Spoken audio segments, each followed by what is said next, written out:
We put out a mayday on channel 16, the emergency channel, and nobody answered. The damage control officer is reporting up to 12 different floods in different parts of the ship. And I've got in my ear the engineer saying, Abbey Wood is suggesting we abandon ship, we're going to capsize. I went to the chart to see if there was somewhere we could deliberately run the ship aground, which is an extraordinary thing, really, when you consider I'd spent my entire career training to avoid doing this. We looked at the chart and it's called Desolation Island. How we laughed.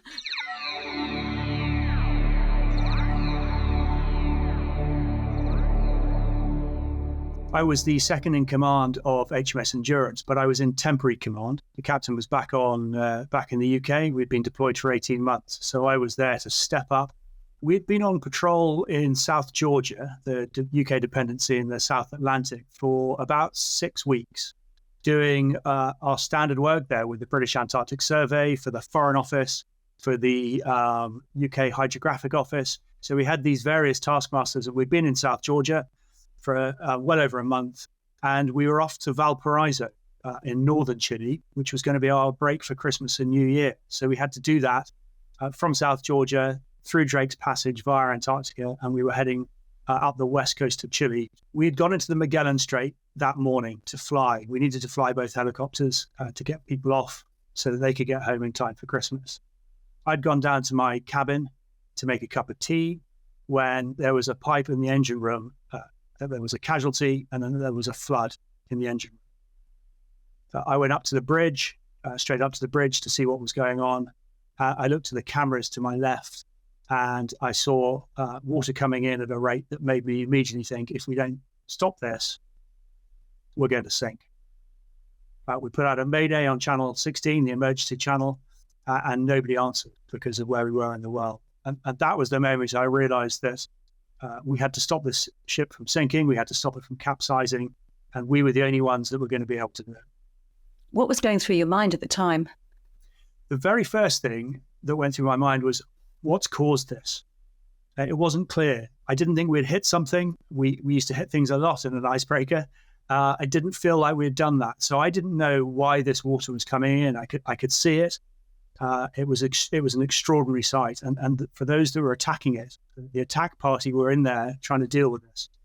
Reported later that the noise of the water coming in drowned out the noise of the main engines that were in the same compartment. That was the violence. We took on 1,200 tons in half an hour. That's half an Olympic swimming pool of water came into the ship in half an hour. So my first thought was, what's caused this? And therefore, can we stop it? It's very obvious that we had no pumps or anything that was going to be able to deal with this. We needed to stop it at source. And so that was my first priority, try and establish what's happened here. And what kind of experience could you draw on at that time? Well, it was very interesting. Like I said, I turned to my left and saw the cameras and thought, this is really, really serious. We could well sink. I then turned to my right, and the damage control team, the engineer and the logistics officer were already there, closed up, ready to do their bit.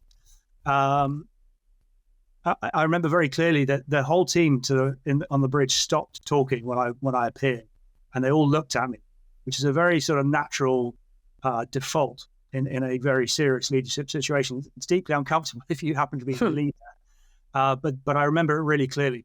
Now, we hadn't taken the ship to emergency stations at that point, which is a kind of default setting when something like this happens. So I was able to, in the calmest voice I could muster, order the ship to emergency stations, which was great because it elicited a whole series of reactions. One of which was for everyone to stop staring at me and get back to their business. But they're right on hand with the two people that I needed. I needed the engineer because I needed to try and find out what had happened, and I needed the logistics officer because she was now in command of the flooding and the developing situation, working out from the scene what's happening and what's our best way to counter that. So the expertise I needed in those first 30 seconds was right there already on the bridge with me. And what had happened? What had caused the valve to fail? We were doing some work on a seawater inlet valve. Essentially, we've been struggling to make enough fresh water for the ship. Now, part of the problem here is that we had almost 3 times as many people on board as the ship was designed to take. So when you look at the layers that lead up to this incident, it is tempting to get very much into the detail of who wielded what spanner on the day. But actually, there's a whole legacy of events that lead up to this. But the point is, on this day, we weren't making enough fresh water. And the engineers had gone to clean a strainer on this valve that they had assessed was part of the reason we weren't making enough fresh water.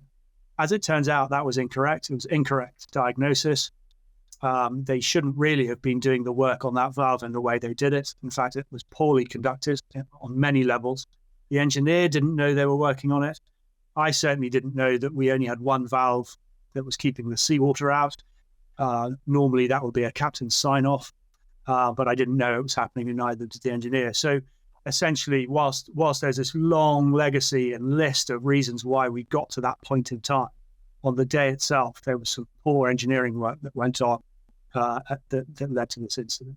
So there you are, the water's pouring in. Your ship is in danger of sinking. Can you talk me through how events unfolded? Yeah, so once I'd set in train this emergency stations thing, a few things leapt straight to mind.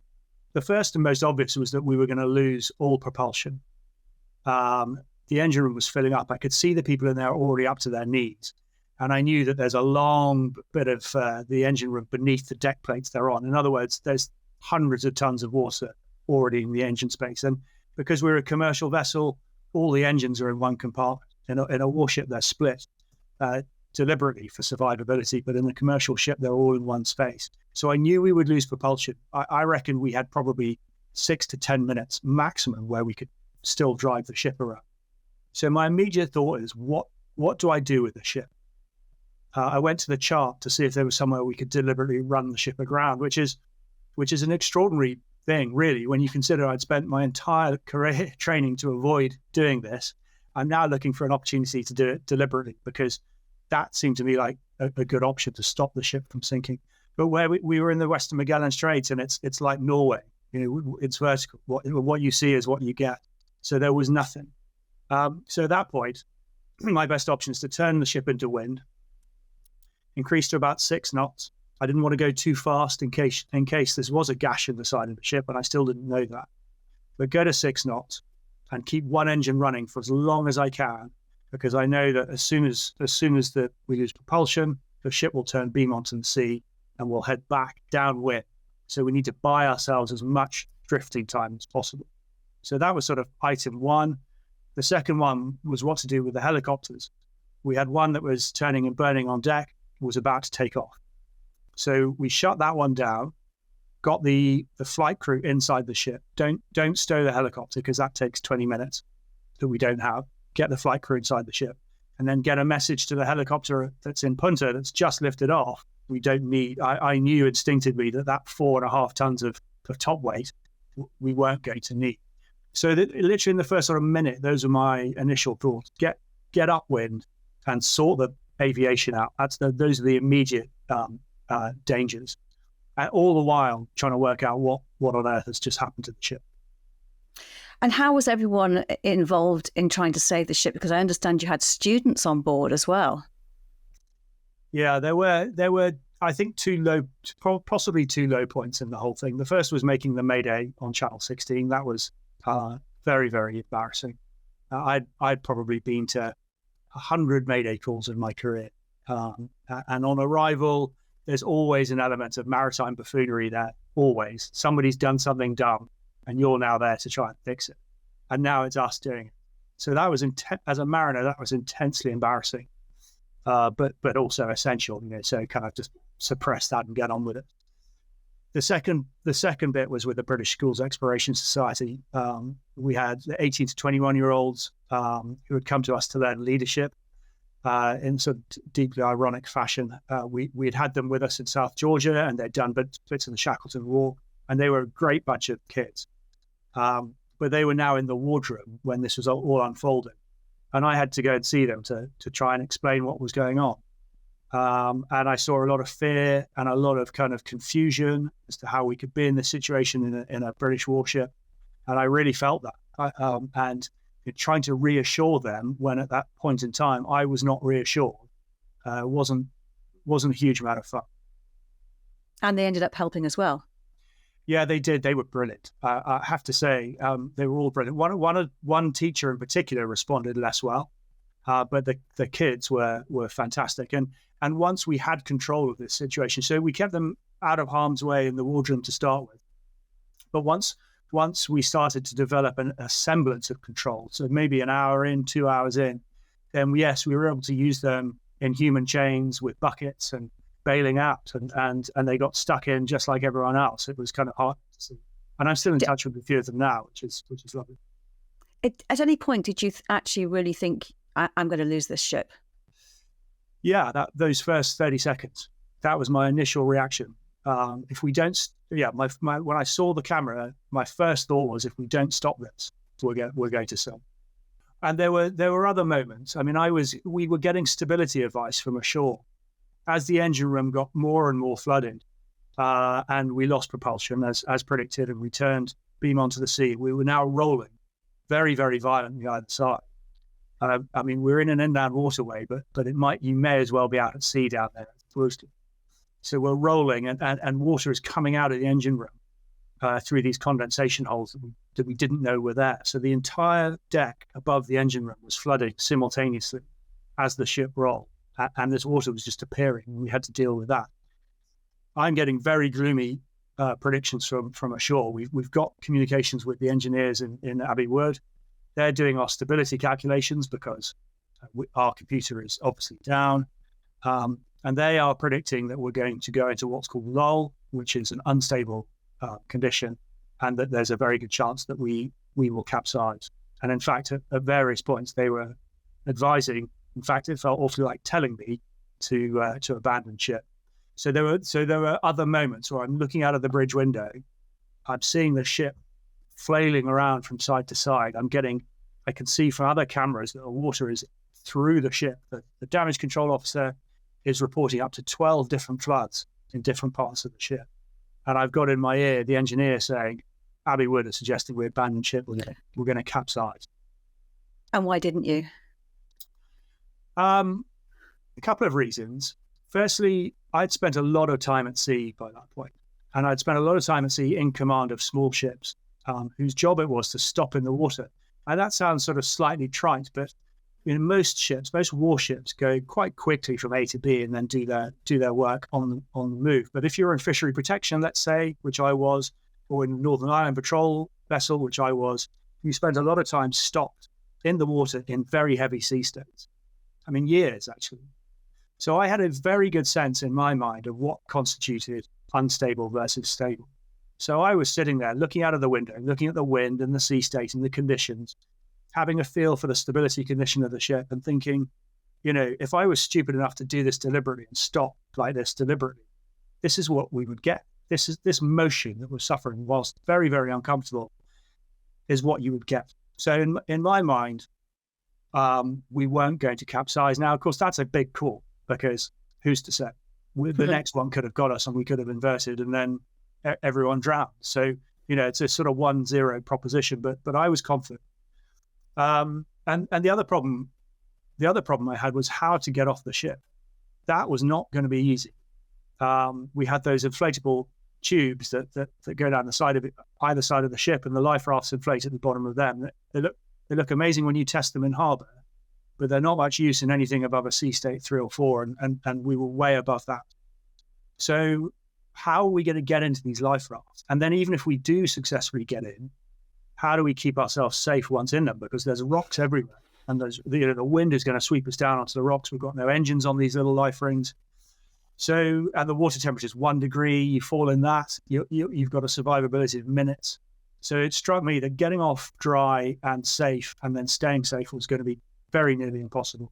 And then I added that to my sort of general sense that we were already in the best life raft we had, and I stayed put. And thankfully you were right. How did you get out of that situation? Eventually, so there's a couple of sort of layers here. The first was that a ship was coming towards us. A little boat called the MV Pulu was coming towards us. So, and they were going to arrive in a few hours' time. So my first thought was, if I can get them to take a line through the ship's head and yank the ship's head into wind, there and hold us in position, then that's a very different proposition. At the moment, we've got about 2 hours before we're on the rocks. And incidentally, Northwood, the headquarters, called me up and asked for the name of the island we were going to hit. And we looked at the chart, and it's called Desolation Island. How we laughed. But this fishing boat, the MV Poodoo, by the time they got to us, it was dark. The wind was up to 50 knots. We were thrashing around, and they came nowhere near us. They said something in Spanish on the radio, and that was the last we saw of them. Now, what that meant, I now had use of the forecastle. I'd kept the forecastle clear so that we could take this tow line. But now that option had gone, I decided to put one of the anchors out to its fullest extent to see if that would at least slow us down. And it didn't. But what it did do was it altered our rate of our angle of drift very slightly, probably only about 5 degrees, but enough to be taking us over a rocky pinnacle at a depth of about 80 meters. So very deep, and a few yards to the west, it dropped down to 500 meters, which of course is way deeper than the anchor. So we then spent a very uncomfortable 90 minutes or so hoping nothing changed as we headed for this 80-meter contour and hoping that when we got to it, the anchor would hold. And all of that happened. That's exactly what happened. The ship's head started to come into wind, and at first, none of us would believe it. We thought our eyes were playing tricks. But no, the anchor held, and that's where we stayed for the next 24 hours whilst we sorted ourselves out and the salvage tugs. And the rest is history. Did you manage to stop the flooding, or was it a question of just the people who were coming to salvage you and rescue arriving in time? Yeah, we were able to control it. Once the engine room was totally full, and that actually only took half an hour, and that's hence 1,200 tons. That's a 1,200 ton compartment flooded in half an hour. And as a little sub story, I actually sent the diver in to that compartment when it was 3/4 full. I was advised that if he could get to this valve, he could manually shut it off. So I got him to the bridge. We had a chat about how to do it, and quite frankly, the jeopardy I was putting him in. I was risking his life for this. But he got to this valve and it didn't work. He couldn't shut it, and then he got spun off and disorientated and decided to evacuate the engine room as we were shutting the hatch. So that was fortunate. But the engine room was full. From that moment on, the rate of ingress did slow down. We still had this problem with the rolling ship and the water coming up. We were sitting so low in the water that waves were breaking over the back end and flooding the aft hold. The provisions hatch into the aft hold wasn't watertight, or as watertight as we might have hoped. And now we're flooding in the aft hold. And if that floods, then we're definitely going to sink. So we had to contain all of these things. So we didn't necessarily stop the water coming in, but we were able to slow it to a rate where we could manage it using the few portable pumps we had left, bailing, using the hydraulic doors we had on board. We were able to close and shut those and manage the water we had in the ship to keep ourselves vaguely stable. We then sat there for overnight. A cruise liner arrived. So this cruise liner had gone past us earlier in the day, and we had requested that they be turned around and come back to us, which they did. Because actually, had we not gone to anchor fortuitously on this pinnacle, they were our next best option. They were due to arrive along, to us at almost exactly the same time we were due to hit the rocks. So I think I probably still would have got everyone off the ship at that point, because you don't want everyone on board if you're smashing up against the rocks. So get everybody off, keep a small crew back, and then try and get the cruise liner to do what I wanted the fishing boat to do and take a line and sort of, hoik us off the rocks, which they would have done, I think. I mean, if you want one type of ship who can operate in very bad weather close to land, it's the cruise industry. They're experts at it. And I was talking to their captain. So they arrived, but by then we were at anchor. So we were already in this much more stable position. So now it was a case of shoring up the inside of the ship. The engine room bulkhead, the aft engine room bulkhead was bulging ominously because of the weight of water in it. If that had collapsed, then that 1,200 tons of water would have burst through the ship and taken everyone with it. So we had to patch that up. We had to manage the water in the aft hold that had come into the hatch. We had to deal with the many, many floods on the accommodation decks above and try and shut them off. And we were listing quite heavily to port at this point. So We had a lot of internal management to do. Meanwhile, one of the salvage tugs is coming at full speed from Punta Arenas. Punta Arenas is a sort of a charmless town right in the middle of nowhere, and the harbour, as we went into it much later, has 20 of these massive ocean-going salvage tugs waiting to get the call up, because they're the only ones down there that can do it. So eventually one of these came to us and took us in tow. There was a little bit of drama involved there, but they got us in tow. And before you know it, we're heading inland. We're in the much calmer waters of the Narrow and Magellan. And we're towed for 24 hours alongside into Punta Arenas. And the biggest sigh of relief, I bet, of your life. This was the moment that made you. How long was that moment? I think that probably the bits that sort of made me were those first couple of hours, where we were there was real jeopardy. There was a real risk to everyone's life on board that I'm now responsible for, and I couldn't be certain that we could get out of it. So that made me, insofar as I managed to maintain enough self-control to convince everyone around me that I had control of this situation when I patently didn't. And I managed to do that without any sort of false optimism. I think I never really glamorized any of this. I just kept it to what I could see and what I thought we should do to fix it. So that was reassuring, because until you've tested yourself in that situation, or a situation that bad, I mean, I've been in lots of situations in command, some of them very dicey, because that's the nature of running warships. It's a risky business. So you are used to taking high levels of risk, but this was exceptional. And incredibly, you were only 36 at the time, Tom. How did that moment make you, and how have you drawn on that experience in later life? It gave me the confidence to realize that I can tackle pretty much anything. I've got the basic skill set to be able to lead and tackle extreme situations. When I went to my frigate after this, so I went and commanded a frigate after the icebreaker. I actually had to be slightly careful to almost sort of park it. I didn't want it to define me in that job. I didn't want to suddenly become a risk-averse captain. I didn't want to give my engineering officer a hard time for fear of this happening again. I wanted to let them run their business, and I wanted to carry on being, sort of the CEO that I was. So in a way, I had to suppress it a little bit. But thereafter, it was just tremendously reassuring to know that I had that in my toolbox, the ability to deal with extreme jeopardy and manage it in a fairly sort of controlled manner. And it wasn't the end, though. When you were safe, there was an investigation. Yeah, in some ways, actually, the aftermath was perhaps more difficult because it went on for so long. The investigation started the day after we got alongside. We're still in Punta Arenas. The captain was flown back. I had to have some, fairly interesting conversations with him. But now we were in recovery mode. Let's get the ship safe. Let's get the water out. The system ashore is working out what the prospects for the ship are. That came down the line a wee bit. Initially, investigation started, and it started the next day, and it went on for about a year. So it wasn't just one investigation. We had 4 in a row, from the sort of initial one to the technical one to see who did what, to the valve. Then we had a senior officer-led service inquiry that was really going to get to the bottom of it. And then the police were called in. Now the police were the only people with the sort of authority to actually apportion blame. But that was nearly a year after the event. Meanwhile, people in my team and me were being put consistently through the ringer, constantly asked, who did what, asked questions.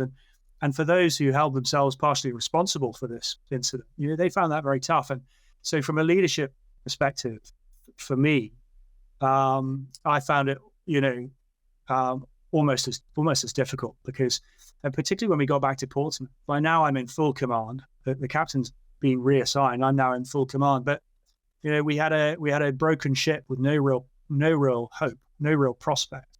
A few people who were struggling a wee bit, and this entire machine moving around us. And my job was to remind that machine that there were still humans at the end of this, humans who had done some pretty extraordinary things in that 48-hour period. But that was a struggle because you're now just a very small voice in a very large system. And that I thought was, that was difficult. And what has this experience done to you as a person? What kind of person has it made you? Well, that's a tricky one to answer. I mean, I hope it hasn't changed me, because I think the fundamentals of me as a leader, as a naval leader, but as a leader generally, were I think already in place. I mean, that's a terrible thing to say, but the system perhaps would endorse that, because I then, I had driven 4 different ships at different times. So all it did really was sort of confirm to me that I'm in the right place. I can get teams to work with me and not just for me.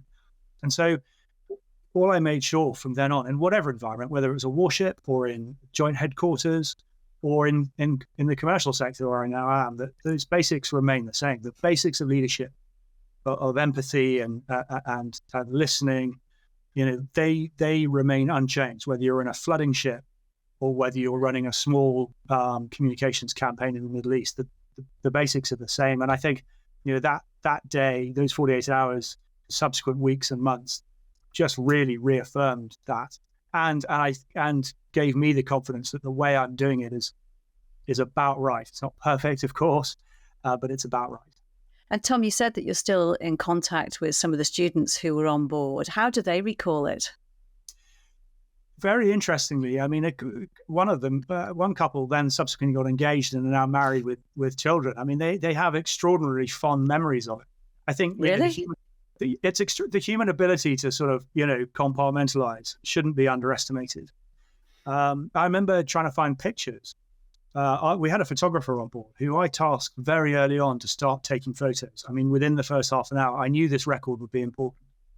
And of course, if we capsized, it might be the only record we had. So they were taking photos around the ship, and it was extraordinary trying to find pictures of people dealing with this, sailors dealing with this incident that weren't grinning. Was absolutely extraordinary. And the first half an hour, we're in real trouble, and this could be very, very serious. But for the sort of, from hours 2 to 36, it's just people coping the way the military does, with this sort of gallows humor. And I think the British Schools Exploration Society, they dealt with it in the same way. And then afterwards, alive and on dry land, very quickly created this sort of a sense of adventure that it had. You forget the moments where you go, well, we're going to die here, very quickly, and you move back to the bits that you did that were positive. And so, it's kind of reassuring, but that's not to diminish the couple that have struggled and are still struggling, because it's a fine line, and it can go one of 2 ways very, very quickly. Thankfully, you never ever got to Desolation Island, Tom. What lessons do you think there are for all of us in this experience? I mean, the basic leadership lessons are you've got to know your people. You've got to know them intimately, so that you can predict who's going to respond well, who isn't going to respond well, and react to both. I mean, classically, we had a couple of people come out of nowhere who just aced it, and 1 or 2 of them weren't necessarily the ones you would expect. So there's a real sense of kind of knowing your team, and they know you and they trust you. So when you say do this, then even if it doesn't make sense where they're standing, they'll do it because they believe in you. So the basics of sort of EQ mixed with a bit of IQ in leadership terms, I think, are fundamental. I think the other real lesson from this as a leader is the requirement for you to break the chain. And I did that in a number of cases where I could see sub situations developing during the incident, and I stepped in to stop it. And that is definitely your job as a leader. You need to step back. You need to stay out of the detail.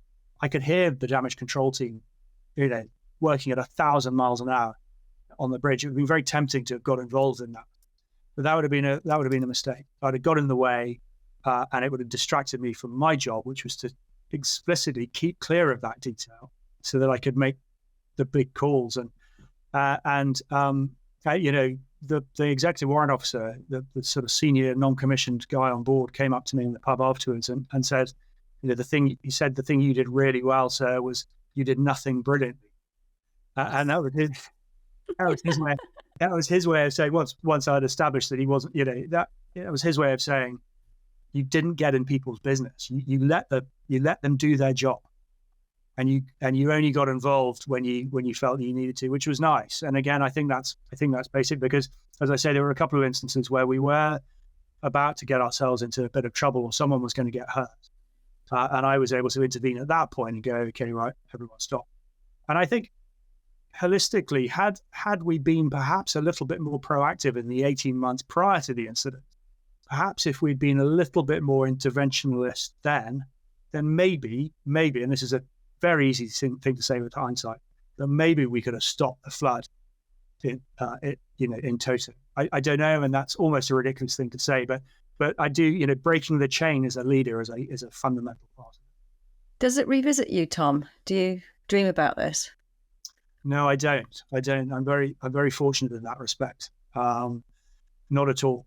I take tremendous positives from it. I mean, I said it fairly early on, and I think people thought it was a little bit callous, but the ship didn't sink and no one died. So frankly, thereafter, game on. If the investigation wants to give me a hard time for putting the diver in the engine room, which they did, and I was under caution for that, et cetera, then that's fine. That's their job. Because the alternatives to both of those were really much, much worse. I mean, it's still extraordinary to me that no one died. We came so close on a number of occasions, and they were just saved by bravery and a little bit of luck. If the ship had capsized, then everyone would have died. So I compartmentalize it by weighing it against those alternatives: a sinking ship or a capsizing ship. Neither of those happened. So, and me, with the help of 100 of my finest ship's company, got the thing safely alongside, and we were in the pub that evening, swapping stories, nicking each other's stories to make ours sound better, and before you know it, at that point in time, the likelihood of me getting any sort of post-traumatic stress, in my view, was zero, and that's the way it's played out. But I regard myself as lucky in that respect, because that's not been the case for everyone. Tom Sharpe, it's been such a privilege to talk to you. Thank you so much for sharing this story with us and in so much detail. Thank you. Thanks for watching. For more from BFBS Forces News, like and subscribe to our channel.